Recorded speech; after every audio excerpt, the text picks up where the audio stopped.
cristã e eu me chamo Elizabeth. Eu vou falar neste canal sobre a doutrina espírita, mas todos os que estão de mãos dadas com Cristo são bem-vindos a este canal para conversarmos sobre todas as questões que hoje acontecem no país e no mundo. E com o cristianismo na pauta, podermos ajudar a nós mesmos, aqueles que estão aqui no canal, e também aqueles que não conhecem o cristianismo. É um canal que vai falar sobre a doutrina espírita. A doutrina espírita com foco no cristianismo, porque todos sabem, não sei se sabem, se não sabem eu vou falar, que a doutrina espírita é uma doutrina cristã. Ela faz toda a referência no cristianismo. Aqueles que criticam a doutrina espírita não a conhecem certamente, porque se a conhecessem e tiverem a verdadeira referência em Jesus, vão encontrar o cristianismo e o Cristo muito presentes na doutrina. Nós temos o Evangelho segundo o Espiritismo, escrito por Allan Kardec, que eu recomendo leitura. É muito importante a leitura desse livro para aqueles que se dizem espíritas. Toda a obra de Kardec é recomendada. Não dá para se dizer espírita aquele que não leu a obra de Kardec. Outro livro fundamental para o conhecimento do espiritismo é O Livro dos Espíritos. Está aqui, de Allan Kardec. É preciso ler este livro e saber que Allan Kardec fez todo o seu trabalho em função de desvendar preconceitos que até hoje muitas pessoas têm e medo dessa relação do mundo material com o mundo espiritual. Nós vamos falar sobre isso. Vamos usar linguagem dessa doutrina, que muitas vezes é utilizada em outras doutrinas cristãs com outro nome ou com outros conceitos. Mas isso não importa. O que importa é que nós tenhamos um foco no bem, em Jesus e na sua obra de redenção. Porque a obra de redenção do Cristo não são palavras. A obra de redenção do Cristo é a reforma interna, a reforma moral. É esta que temos muita necessidade de aperfeiçoar. Começa em nós, em cada um de nós, essa mudança que queremos ver no mundo. Então, é através da reforma moral, da reforma espiritual, que nós vamos alcançar um mundo melhor. Neste vídeo, eu quero dar ênfase a uma preocupação que eu tenho muito grande hoje em dia, porque já está, todo mundo sabe, está muito claro que nós estamos atravessando um momento de muito desacordo com a doutrina de Cristo, porque estamos atravessando dias insanos de declínio moral e espiritual. E esses dias são muito duros para aqueles que acreditam no bem, para aqueles que acreditam no amor ao próximo, para aqueles que acreditam no Cristo e para aqueles que sabem que cada um de nós, apesar de não estarmos completos, estarmos ainda em construção, precisamos nos melhorar, ficamos ainda chocados com muitas coisas que acontecem no planeta hoje em dia, com a forma como as pessoas tratam o cristianismo, como a gente vê pessoas falando mal do mestre de uma forma terrível, e isso nos incomoda muito, porque nós sabemos que o que vai redimir o planeta é o cristianismo. E é por isso, minha gente, eu sinto dizer, as notícias não são boas, a gente não quer falar só coisas bonitinhas para todo mundo gostar, porque nós estamos atravessando tempos insanos, tempos em que pessoas estão sexualizando crianças, pessoas estão levando crianças às drogas, ao vício de todas as espécies. E nós cristãos não podemos ficar simplesmente em casa achando que alguém de fora vai resolver isso. Nós precisamos nos posicionar. E esse posicionamento tem que ser rígido. A gente não pode amolecer moralmente. A gente não pode deixar entrar simplesmente na nossa vida conceitos que estão totalmente contra o nosso desenvolvimento espiritual.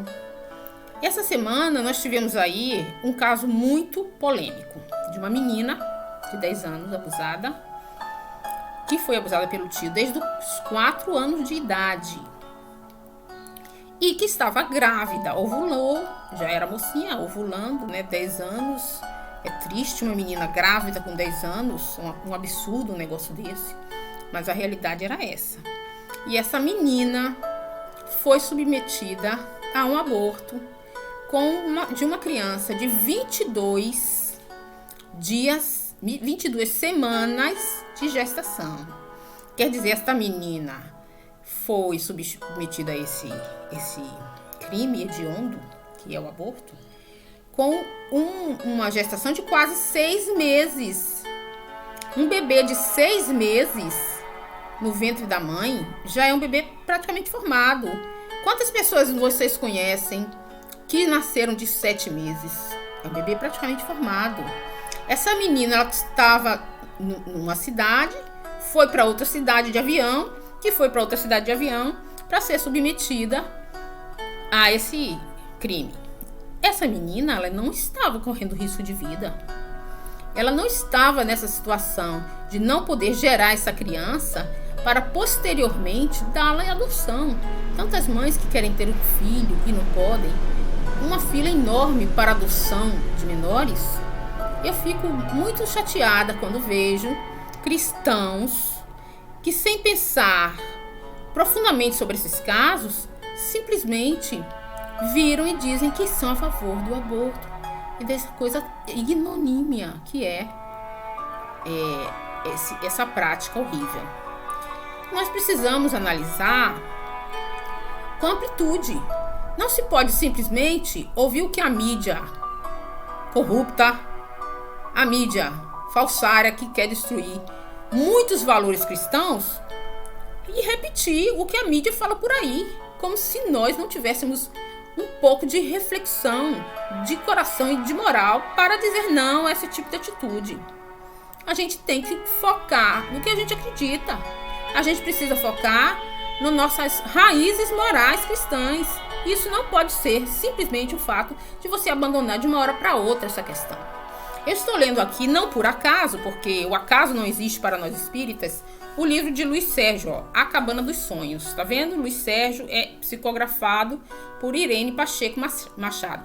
Neste livro, ele denuncia como aqui nós estamos no Brasil sofrendo ataques constantes de pessoas de baixíssimo nível moral. Ele denuncia o tráfico de drogas e entorpecentes no Brasil. Ele denuncia as festas raves, que são libertinas e que estão cheias de droga, e jovens muito, muito novos tomando drogas, usando sexualmente seu corpo de forma viciante e prejudicial à saúde. Ele denuncia muitas coisas, inclusive sobre essa questão dessa menina. Aqui eu fiquei muito chocada quando eu vi aqui uma fala dele, eu até separei, porque ele está aqui, indicando, mostrando o quanto isso é comum. Crianças grávidas aos 10 anos de idade.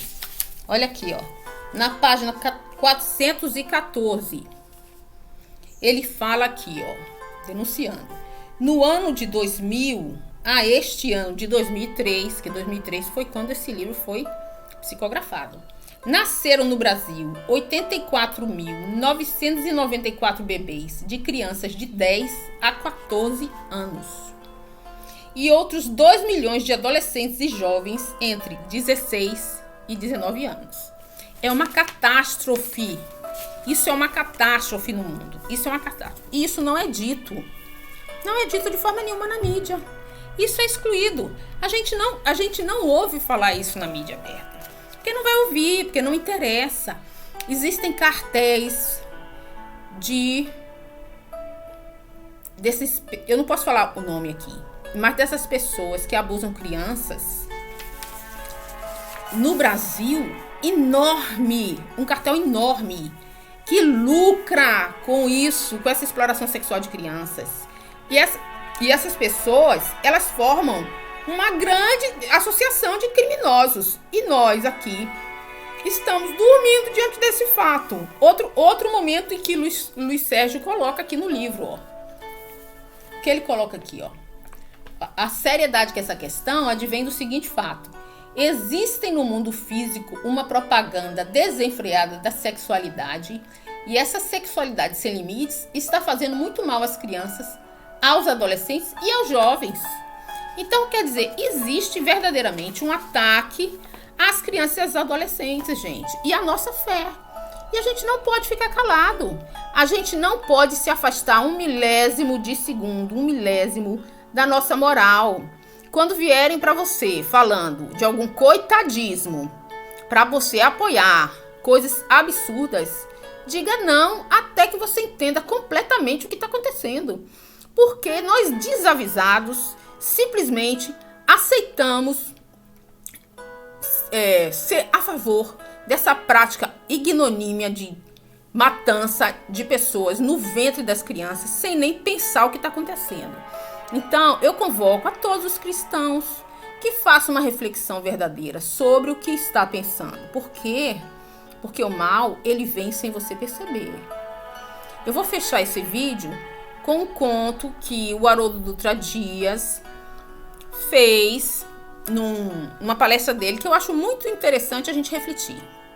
É o seguinte: diz que o diabo, claro que é uma metáfora, estava com seu assistente jogando mentiras pelas ruas. E jogava uma mentira, e jogava outra mentira, e jogava outra mentira. De repente, ele jogou uma meia-verdade.